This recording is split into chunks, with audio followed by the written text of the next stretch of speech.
Hi, welcome to Barvotti's 67th live screening of Tools for Creatives. I am Phoebe Bradbury, and today I will be demonstrating some of my tools that I use every day in my studio. Oh, those are both the same size. Okay. In my art studio. I wouldn't want to be without them, and I find new uses for them all the time. There will be promotional offers during the program, and the promo codes will be active during the demonstration and for about half an hour after. The promo codes are always for the products that we have available, and you get 25% off your choice of whatever product you want. The current time is 12 noon Central, March 30th, 2022. The reason I'm telling you that is the promo codes start right now and go for almost 2 hours. Right now the promotions are only available on amzn.to.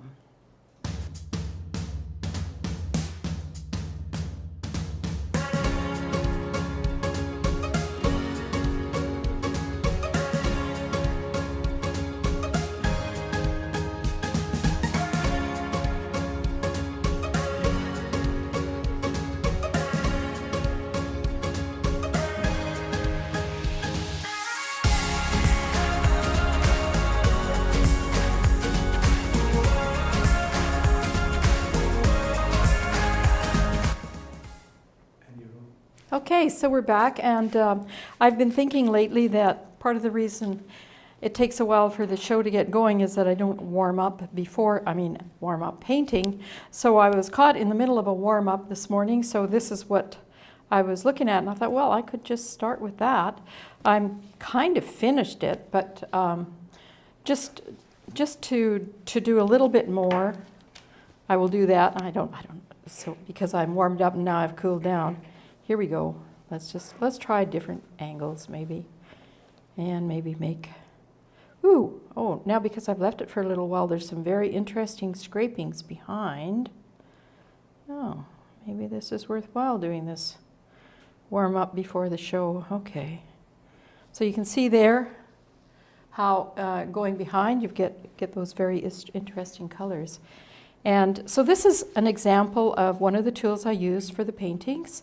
This is a 2-inch, it's a 2-inch modeler silicone, and though it looks like it might just make boring strokes, you can see there were a lot of interesting things going on there. And to wash them when you're working, the easiest way is just to keep it a damp, not soaking wet cloth available, and just give them a good wipe and change when you change colors. So I'm going to set this aside and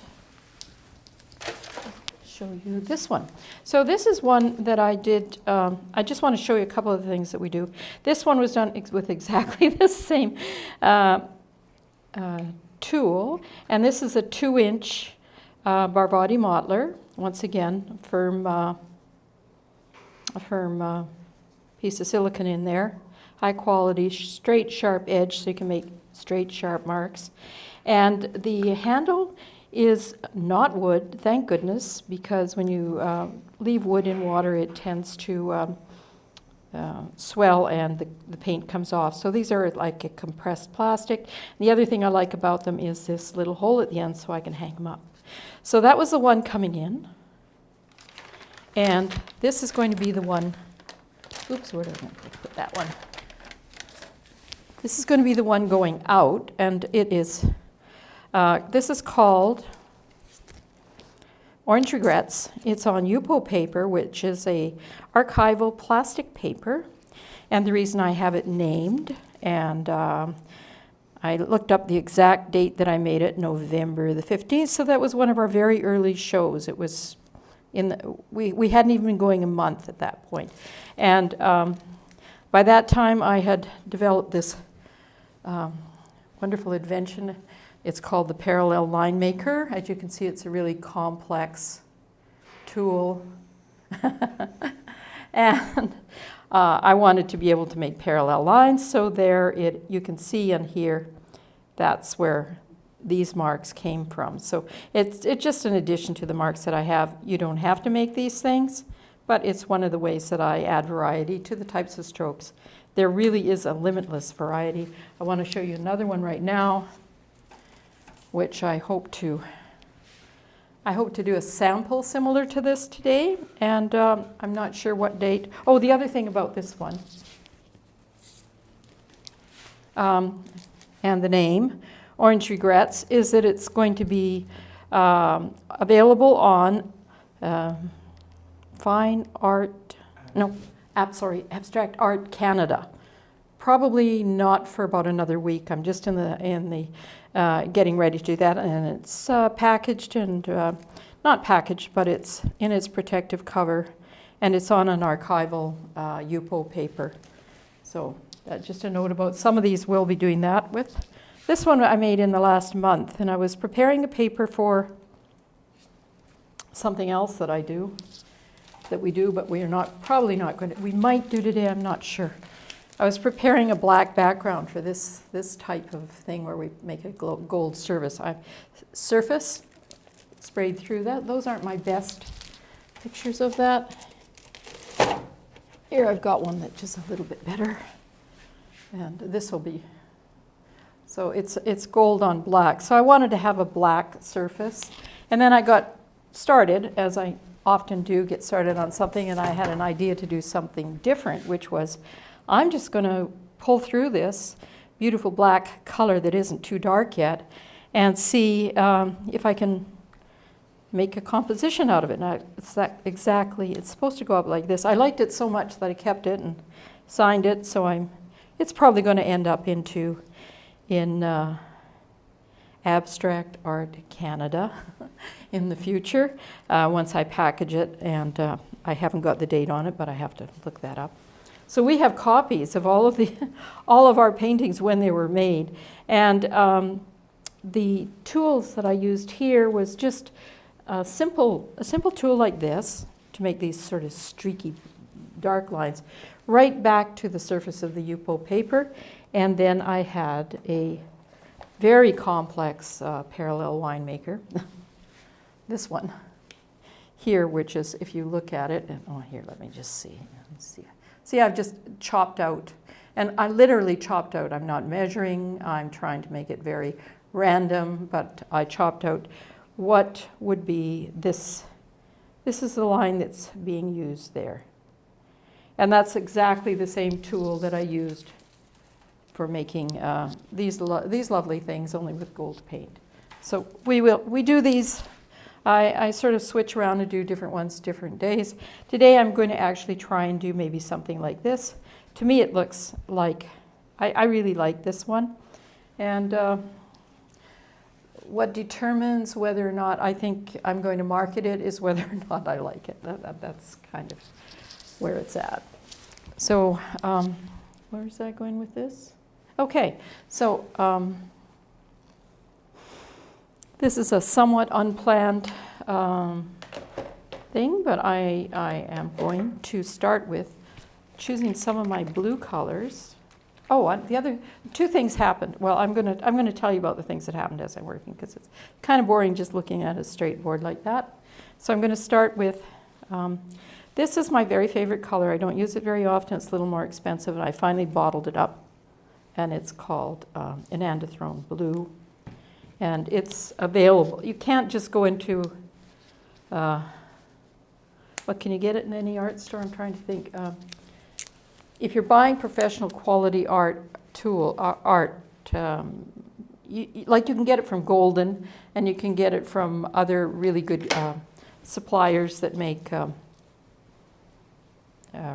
professional art tools. I'm just cutting this is very wonderful. I'm just cutting the end off my glove so I can adjust the screen on my little monitor here and make it go in and out. See, I'm working on the back side of a painting to hold it in place and make it easier for me to switch as I go through. So there is this blue one. Where's that one that I had?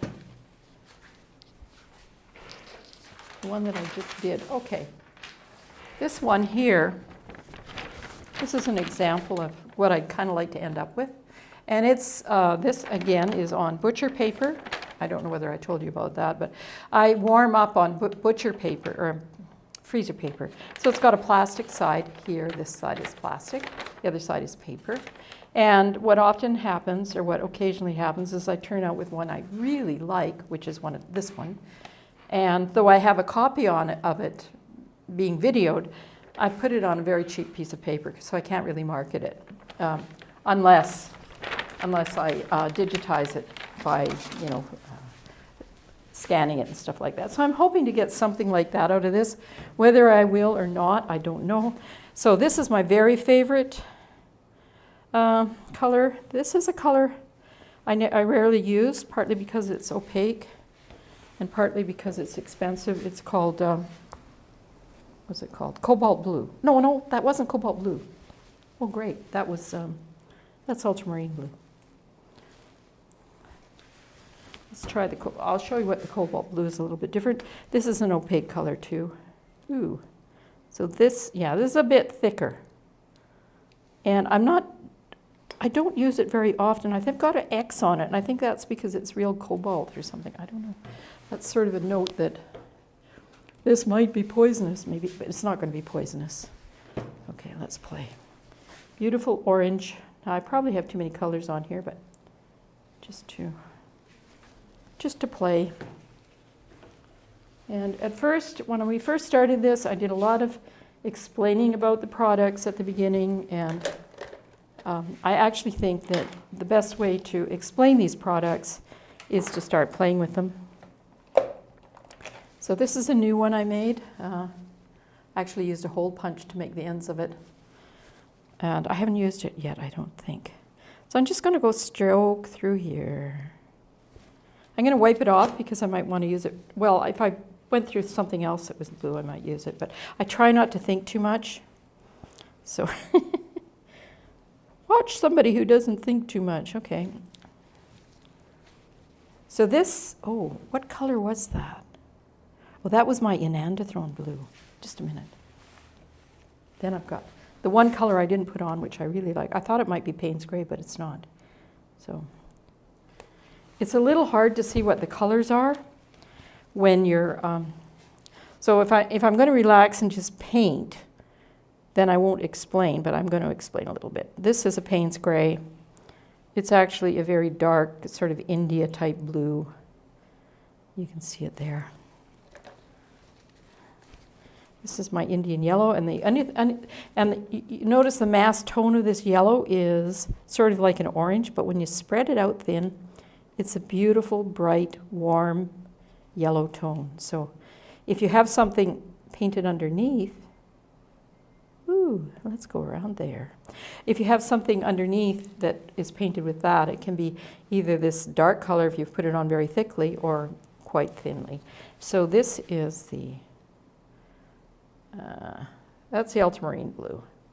And it's as expected. And notice that I can either scrape through and remove it almost entirely, or write it back, or just put it right back on the canvas. And just for the heck of it, I'm going to, this little thing here. Now, I've been using only the mottlers, and the mottlers are these flat ones like this, and you buy them individually. And then we have also these, where did I put them? I've put them somewhere special. Right. I'm looking for my set of tools. Preben, do you know where they are? Oh. Anyway, we have these things, and I had specially set aside some to grab quickly. Oh well. Remember the ones I... Oh, they were right beside me, right on the desk, underneath a big piece of white paper. Here we go. So we have these things called, thanks, Preben. It's wonderful to have somebody help me. So that these are sets. This is the type of packaging our product comes in. It needs to be updated a little bit, but we will continue with the environmentally friendly packaging. Maybe change a bit of the information on the back. Tells you how to look after the tools, gives you the website where you can see these. You can find our videos. We are also have a Facebook page where all these videos are showed live. So this is a set of, and these are not called mottlers, these are called shapers, and they have five different ends. If you go to our website, you can see what the ends are. And we have it in 4 different sizes. So this is a 10 millimeter, so it's 1 centimeter across this little thing here. So on this size, and then there's another one. I've got this both same sizes here. We have a 7 centimeter, and well, you saw them in the where they were where we showed them at the beginning of the show, and you'll be able to see them again at the end of the show. But that is a flat. Flat angle. This is a taper point. This is that's what's it called? A flat chisel. Thank you, Previn. Flat chisel, taper point. See, it just goes to a little, that's this one. Where am I going here? Taper point, taper point. This one here is the angle chisel. And let's see if I can show you where that is. That's it there. Cup chisel, or cup, is it a cup chisel? I'm not sure if it's called a cup chisel. And then a cup, and then an oval type of one. And on the website where we have them, they tell you what you can do with each one of these. But they're a smaller version of this, and we also have them in the 7 millimeter size, the 4 and the 3. And I'm just going to use one of these to play with this little bit of blue here. I'm going to do a little mini basket. Well, I actually probably should use one size smaller. So I'm going to use the 7 millimeter one here. I'm just going to go. So you can stroke through. You can see I'm going through that thick paint there. Let's see if I can do this right. I'm sure I can. I can do it on big sizes. So I'm just going to take a little bit of the paint off so it's not gumming it up. And I'm just going to weave a little basket over through this. Under. I think I need to have my arm steadied on something. And this will be under, over, oops, under, over, over, under, over. And when you're doing things like this, they're not quite as, the movements aren't quite as big and as extravagant as you're going really quickly, so this slows things down quite a bit, but I'm just to show you that repeating an image, you can do things like this when you're, and you can do this with any size of the brushes, or not the brushes, the mottlers, or the other shapers. So here we go. So this is becoming a very complex picture indeed. And the other thing you can do with these is, of course, you can make, this is a little dry right now, so I can wet it. Just wet it back, and you can make any kind of mark you want. Okay, let's just keep going here. And this, I forget what color this is. Ooh. That is, that's my lovely enantiothrone blue. That's the one I like so much. So you can see it right up against the, and the other blue that I haven't put in here is the, what do you call it? The phthalo blue. So I'm going to go right through, well, what am I going to do? I'm going to make some major,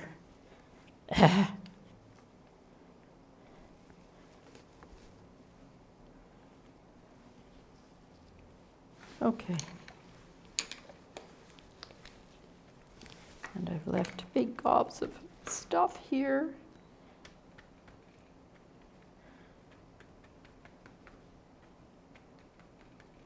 So one type of grid, another type of grid, and just playing with making marks. What this is going to be like in the end, I don't know, because I never do know. We could go like that, go across here, turn it green. So this is not a great masterpiece, but it is showing you some of the things you can do. As you can see, I'm far more comfortable using the mottlers than I am using the shapers, and that's because I paint very large, usually, and I'm demonstrating here with very small pieces of paper and stuff like that. So,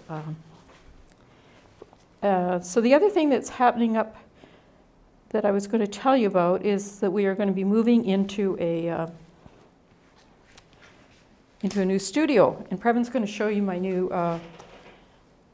my easel that's going to be in the new studio. Do you want to? Okay, I'll let you do that while I won't keep painting.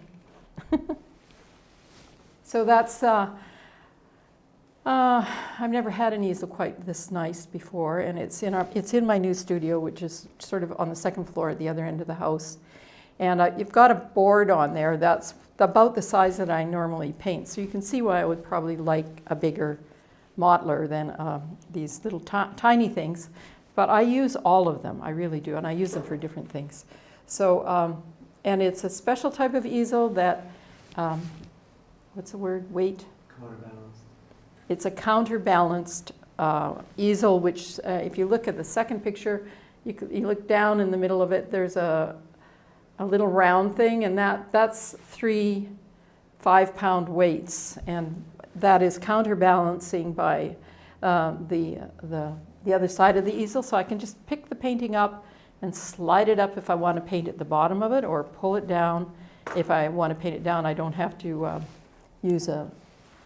I don't have to replace things and undo screws. It's very fast. So, and it suits my style of painting. So I'm very excited about using that.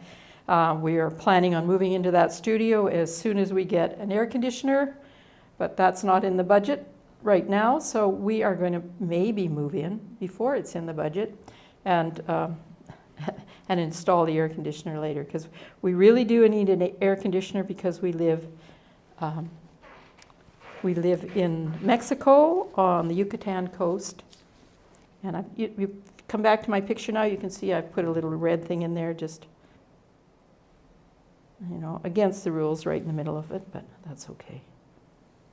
So I'm just having fun with this. If you paint it all, you will realize that you could have fun too. And I'm sort of demonstrating here that when you pull over different areas, you expose other things. That's kind of one of the things I'm very interested in. I've spent years studying that sort of thing in my own studio in Canada. And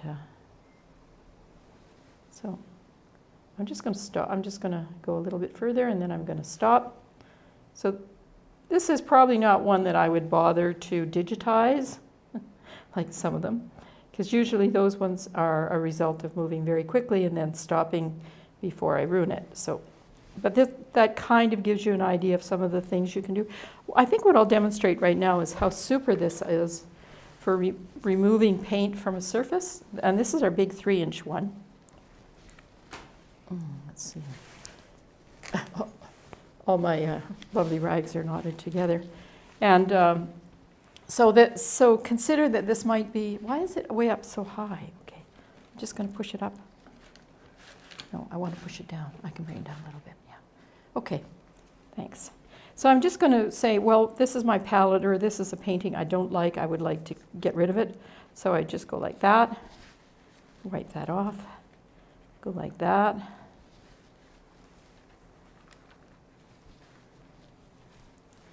And do I do this often? Yeah. I don't expect every painting to be great, but I do expect to be able to use, except for not for freezer paper, but if I'm using an archival paper or a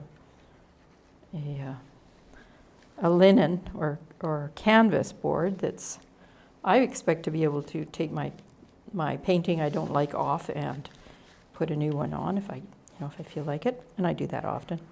Not every painting. But you can see how clean it is. Removed all the paint. I've got it all in a little pile here. My modeler is actually pretty clean considering. I'll probably have to wipe it with a fresh cloth, and I noticed that they all got knotted together in the washing machine because I soak them in water, rinse them, and then I put them through a quick wash, and then they're ready to go again. So there it is, ready to go again, and that's that. So what I'd like to do now, or have we got something we can talk about? No. Okay, so what I'd like to do now, I'd like to see if I can do something like this, which is the one I showed you. So what that'll involve is I'm going to have to put a very thin layer of a dark color on here. I'm going to have to use Yupo paper, and if I do complete it, it will be archival. Whether it'll be marketable or not, I don't know. So just to put a dark surface on, I might have used actual black paint on that one, but just because I use black paint on the, I use black paint. What do I use black paint on? Oh, on the background of those things, those gold things I make. But I normally would not paint with black. So you can see this is not quite as dark as that was. Let's put some of that really neat enantione blue in there. Okay. Ooh, this might make it darker. Okay, there.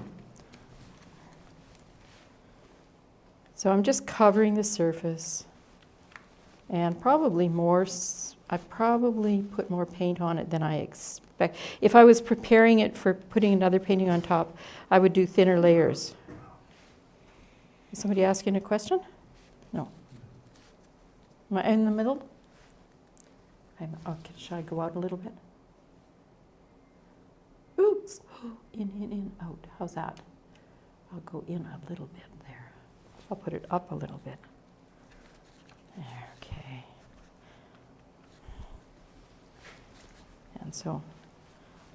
And I don't want to spend too much time slopping around because I do want it to be able to scrape through to the bottom.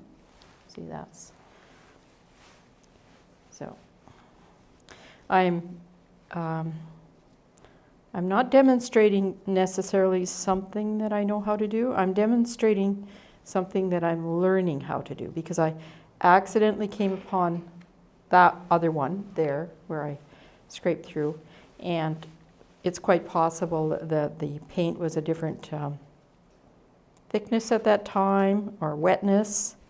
So I'm just going to stop here, wipe this off in case I want to use it for something. And I'm going to just grab one of these. Should I grab that one? I really like the look of that thing going across like this. So let's just see if I can do that again. Okay. And I'm not going to put any more of that on because the thing that made that nice was that I only did one instead of 20. So I'm looking at my paints, looking at my brushes, trying to see what I have available here. So and then I just went across and went, oh, so these are not quite as black and white as that one. Okay, let's look. There's this one, and then there's this one. So what that tells me is that the paint I have on this, it's dark enough for sure, but it's not wet enough. So if I was to do it again, I would put down a lighter version of paint. Now, can I still play with this? Of course I can, and I can. Let's see what. I kind of like it the way it is. You can't really tell the way it is when it's sitting against the background where you always overlap. So these are all sitting on a background of freezer paper. So to be able to tell what it really looks like, you have to lift it up. So I think it's a little unfinished. Now the problem is I have to put it back down, and I have this wet paper underneath. So that's a better idea of what it really looks like. So let's just move it up a bit. There, you see that? So, to me, I would like this to be whiter and some of the other things, but it's actually pretty attractive right the way it is. I usually don't like my work right after I've done it. I often like it better the second day.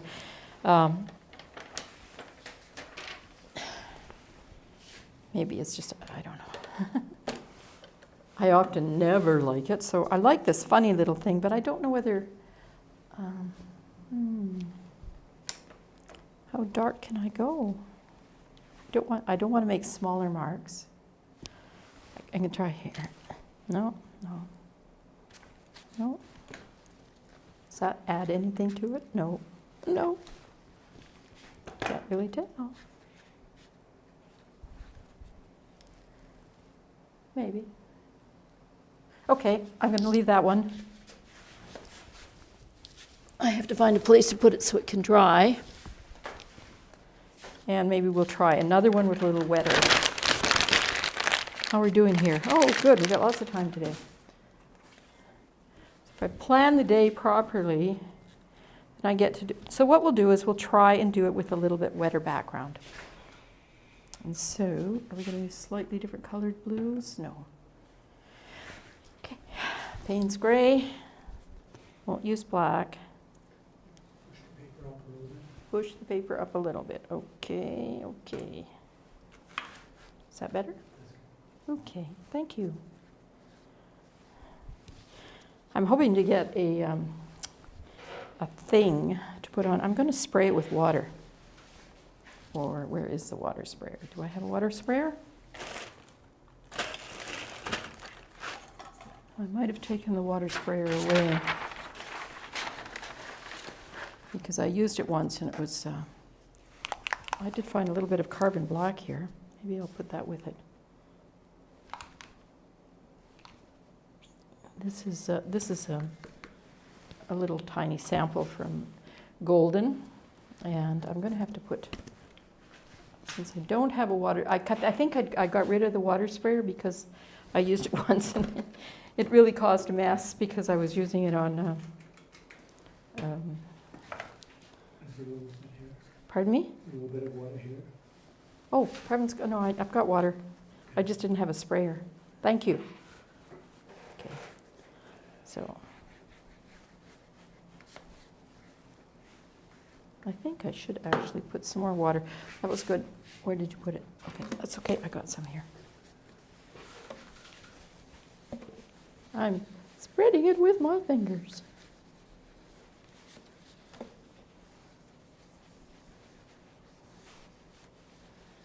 Put some of this blue in there.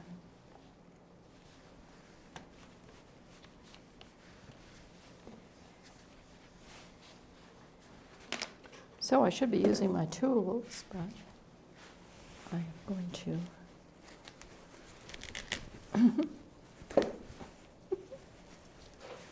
Here.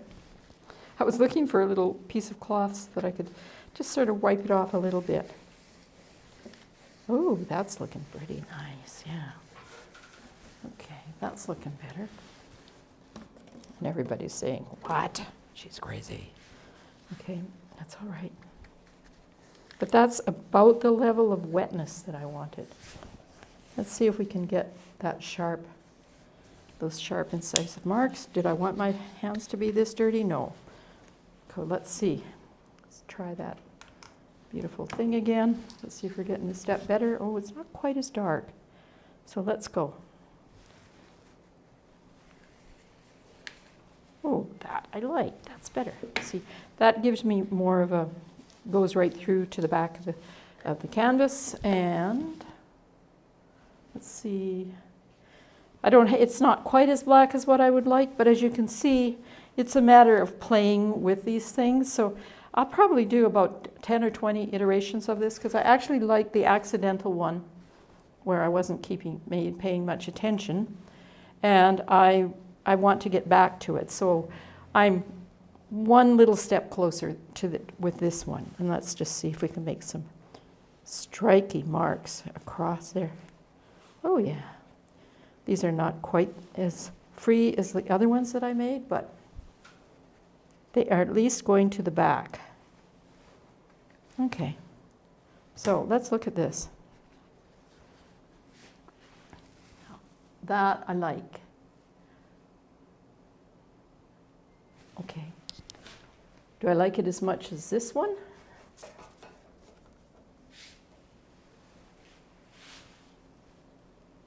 Well, I kind of like that blue in there, but I do like this one. So you saw me, get my hands wet and put the paint on. Well, when I can't guarantee what shape I'm going to be when I come out of the art studio. Let's put it that way. And it's a good thing I have lots of pieces of, oh, I actually really like that. So maybe, where are we now, 137? Maybe we'll sort of move on from that and do one of those, where is those? Oh, here we go. So this is a black board. It's not very shiny or flat, and but we're gonna try and use it for something. I'm gonna put the tips in some water here, just so I need them, in case I need them. This one, not so much. So I'm going to show you just briefly what this should look like when we're done. It's something like this, where we've taken a gold and put it through. And I spent a lot of time learning how to make these marks. And no, I did not do them individually. I don't know. This was the inspiration, and it's an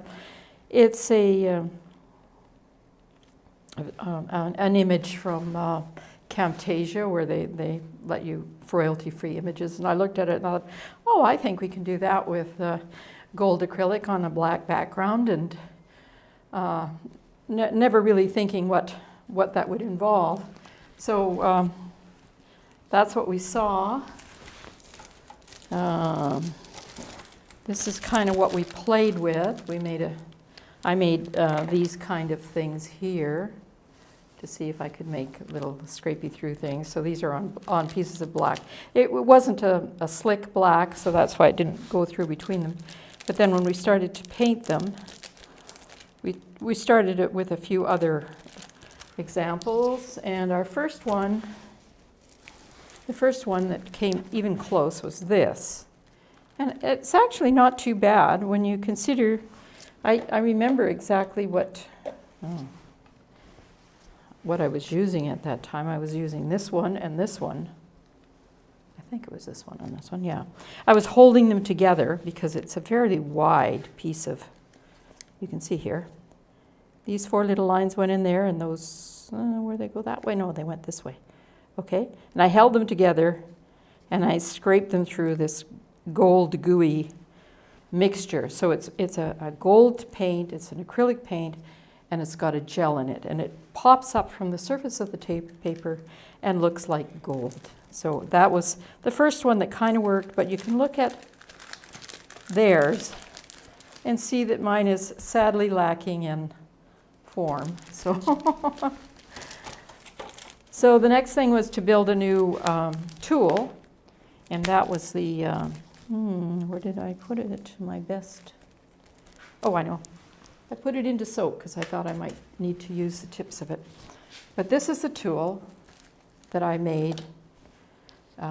It's not very good with my dirty hand in the background. Let's see, what have I got here? I can show you that.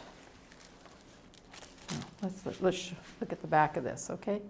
See, so this tool is, I've just cut out sort of randomly little bits, keeping in mind that I want the lines between, which will go down to the dark part, I want them to be quite thin, and I want the lines above to be, with the gold part, to be quite a bit fatter. Now, I know I can make a much better one than this, but I thought I had started on this, so I will try this. And it actually turned out to be quite good. So this is our first, is that it? Yeah. I think it's this way. So that was our first one. And you can see that compared to theirs, mine is sort of jerky and theirs is sort of smooth. So we moved on from that. And so this is a lot better. Looks a lot more like theirs. And then we moved on from that even and started to do a number of different things. So here's one that's, I think, even better than theirs. It's a lot more fun, and it's on a board, see? So we're going to do one of those today. We're going to do a small one. I've done them with blue backgrounds. There's one with a blue, you can't tell, but I know it's blue. But, and you can see how the gold shimmers. And we started to play with, doing something else besides all those wiggly things. And so today we're going to do just a little one. Oh, here's one that's red. And I rather like this one. And we just added a transparent red to the gold color. And we got this. And it's very pretty, actually. Yeah. So,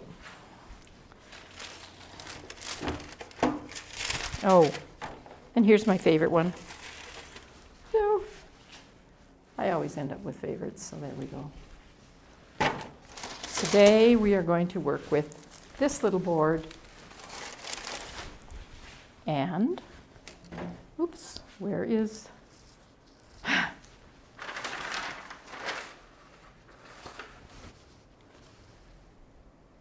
I don't see my gold here, Previn. Jeez. I just had a great big jar of gold sitting right here ready to go. Oh, there it is. I found it. Thank you, Previn. He jumped up, tried to find it for me. So this is a gold paint, and it's mixed with a very thick gel. I don't know if I've added green to this one, so we're not going to use that today. But like it's about 1/10 gold and the remainder a thick three-dimensional gel, so it sits up from the surface. And it's something that you can buy in any art store that sells acrylic paints. So we're just going to, since I know I need a lot, I'm just going to pour some out on here. There. And I'm not really too worried if it looks too well mixed, because I did kind of mix it. The reason is because this is not paint. It is, it's little bits of iridescent gold in a gel medium.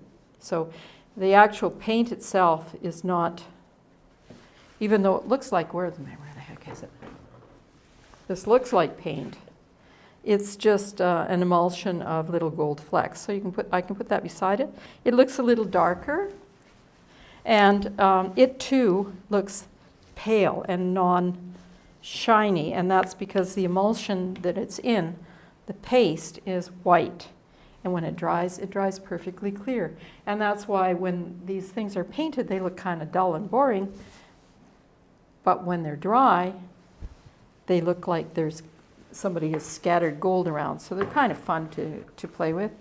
They look a little bit better second day. I'm not going to worry about the fact that that one's a little different. And I usually play around quite a bit on the board before I finish it. There has to be a lot of this on there. And I don't have to use the big heavy one.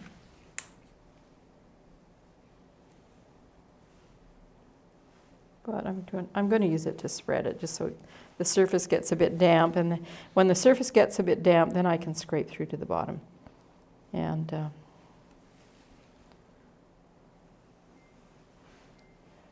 I've never made a square one before. And this square is it's probably one that I manufactured myself. There. So because it's so tiny, I'm making very small sweeps. And you can see areas where it looks like my hand is sort of, like I had a crink in it or something. So I'm probably going to look for something that looks like like I knew what I was doing, which I kind of know what I'm doing. Or like it started somewhere, this wave of gold started somewhere and that's why I go off the edge, is I want to think that this world that I'm making of gold ribbons is extending beyond the edge of my surface here. So I think I've just about achieved that here. I'm not quite, you can see it didn't really take very long. But the thing that I want you to know is that when you're thinking that it doesn't take very long to do this, think of all the iterations we did to get to this point. See, that's not a very nice curve over there. That's very, so, and it is a little easier if you do it on a flat piece of paper than on a raised board, because you've got that, see, I've got that funny thing going there. Let's see. Oops, not just made it worse. No. So I do tend to start from off the board, and if you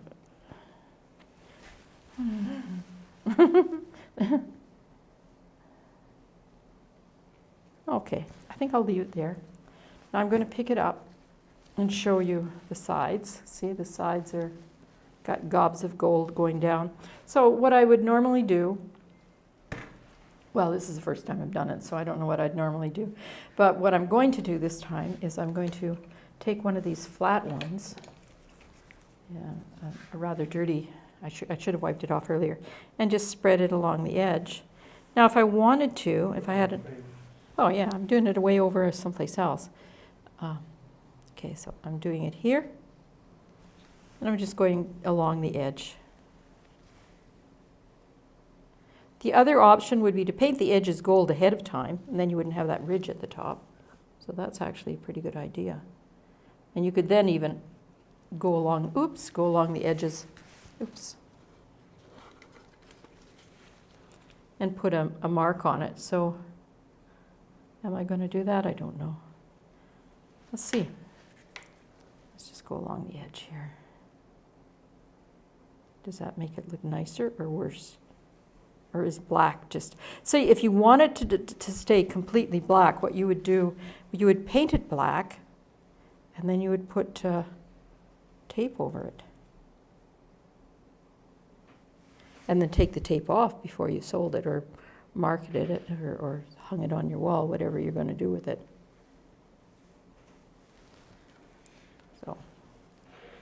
So to me, I think that is done. That is one. I could do another one. Do I have enough time to do another one? Okay, let's see.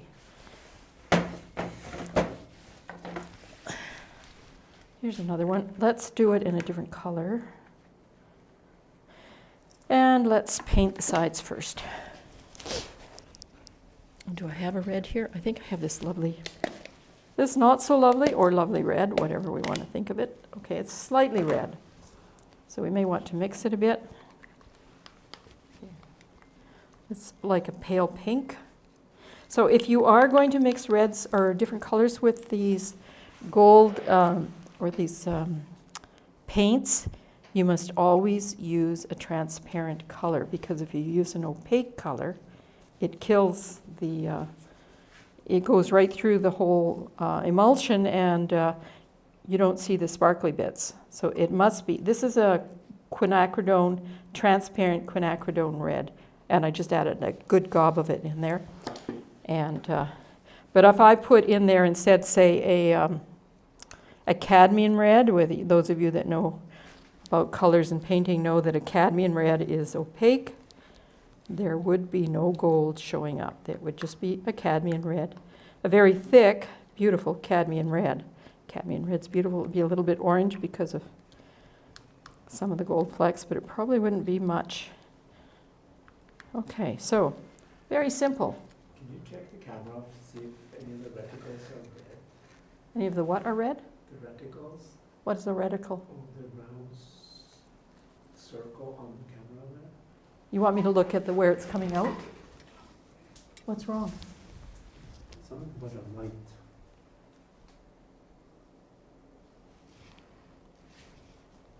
Okay. Oh, I see. That's a reticle. Were any of them red? Yeah. That just means it wasn't in focus, right? Yeah. Okay. I was messing with the lights. Yeah, I apologize. Sometimes I don't get the cue that things are a little mixed up here. So this is going to be, and I hope I remember to show this to you because I think this will be quite a lovely dark red later. Oh, I was going to put it on the sides first. Oh, yes, I was. So let's do that first. Take it over to the, take it over to the side, spill it on the edge. Use the other gold. That won't make actually any difference because I should use up this gold here. This gold once you've mixed them up with the stuff, it keeps for a long time, and it's very forgiving. Let's put it that way. Thank goodness. So in this case, I'm just going like this because I think that makes. I'm going like this. See, I'm sorry. I'm going like this because I think that makes it fairly. It's probably a little more attractive than going like this. So I'm just going to go like that. Oops. It's going to be interesting how I'm going to hold this at the end. I may have to adjust it later, but.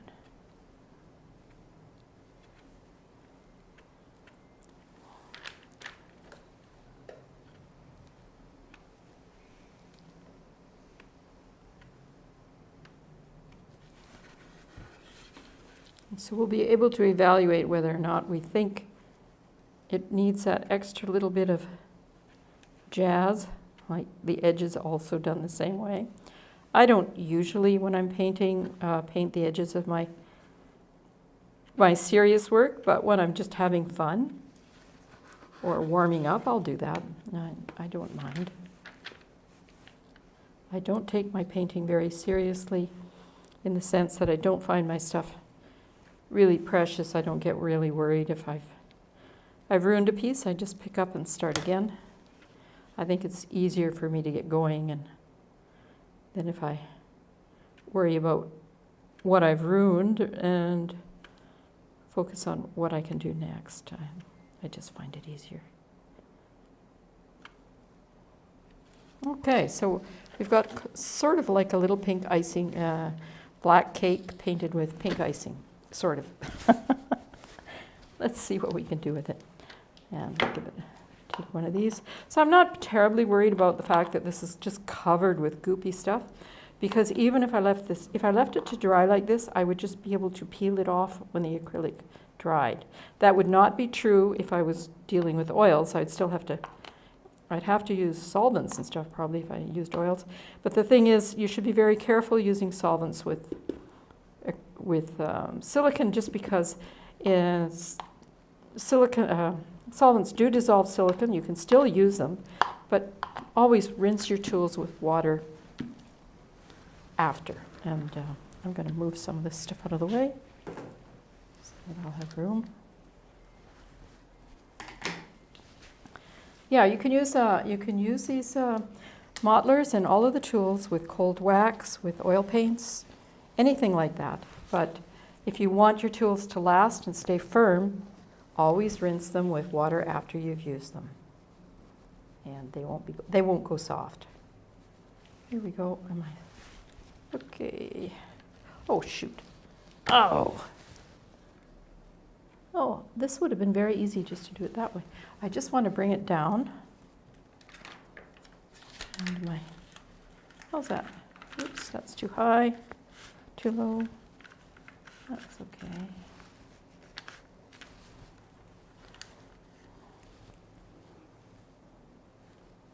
So we're basically doing the same thing.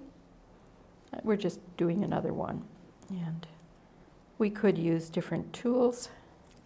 I'm just spreading it with this one. One of the things I've found about this tool, where I get these lines on the background, that it's a great background for things.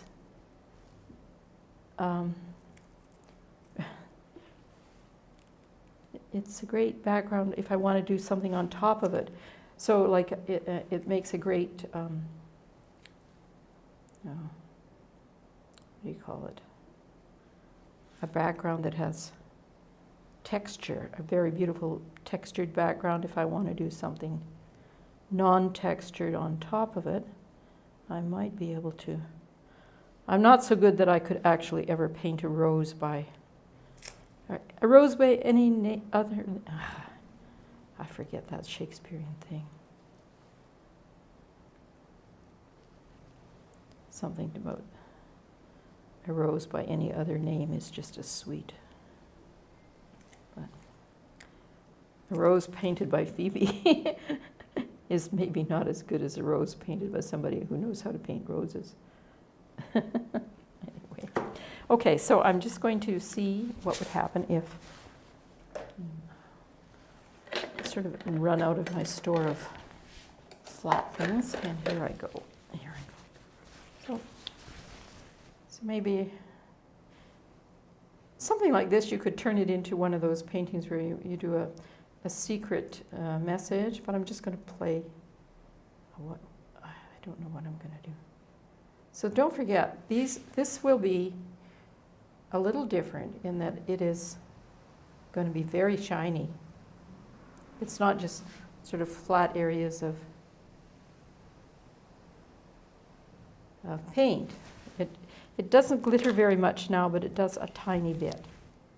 So I'm just breaking up the marks a little bit. Probably and I might just sometimes I don't know what I'm going to do next, and this is one of them. There.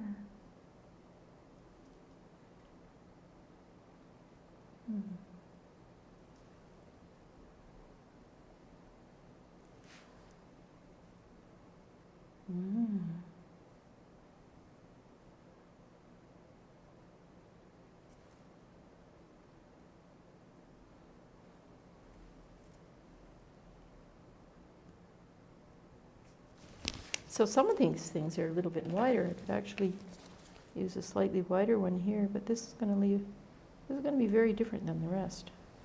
And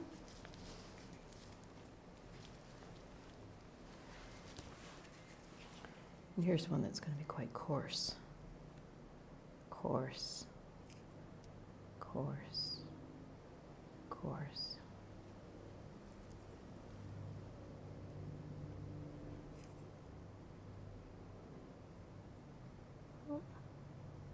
It's pretty hard to go over it twice. I'm going to go over this one again.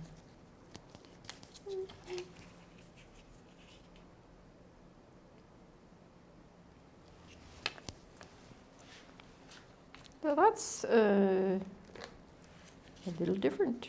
It's a little different. Yeah, it's. So we're ending this, and I hope I remember to show it to you at the beginning of the next show, because I think some things about it are going to be quite interesting. I don't know whether I can take this down or take it up. Get rid of those gobby gobs on the top.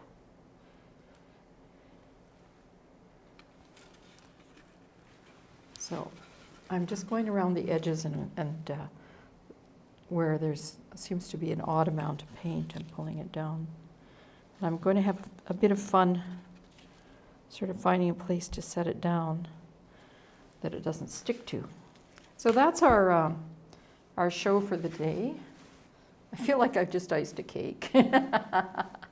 It's crazy. I like it. It's three-dimensional. Where am I going to put this thing?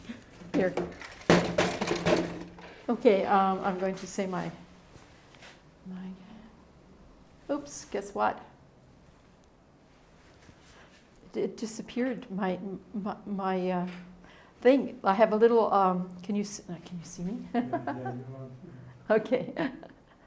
I have a little prompter that tells me what to say, and I use it when I come in and I use it when I go. And I just push my prompter button, and now all I've got is a screen, so I don't even know how to say goodbye today. One of the other things I was going to tell you about today that's very exciting for us is that we've just received news that we can sell in the UK market, and we've been waiting to do that. We've had stuff in the UK for over a year, And now they've finally said that now that we've got everything under control, our correct VAT number and stuff like that. So this morning we heard about that. So we've been waiting for that for a long time. And so it's very exciting, as well as the fact that we're, oops, better not touch my face, as well as the fact that we're moving into a new studio pretty quickly. I'm assuming you can see me, and this is the painting we just did. So thank you for coming today. We are here every Monday, Wednesday, and Friday at 12 noon. We may change that because we would like to maybe have people on weekends or the occasional evening. With whatever we change it to, we'll let you know. And if you have any good ideas for that, please let us know. We will be here on Friday at noon, and I'm looking forward to seeing you.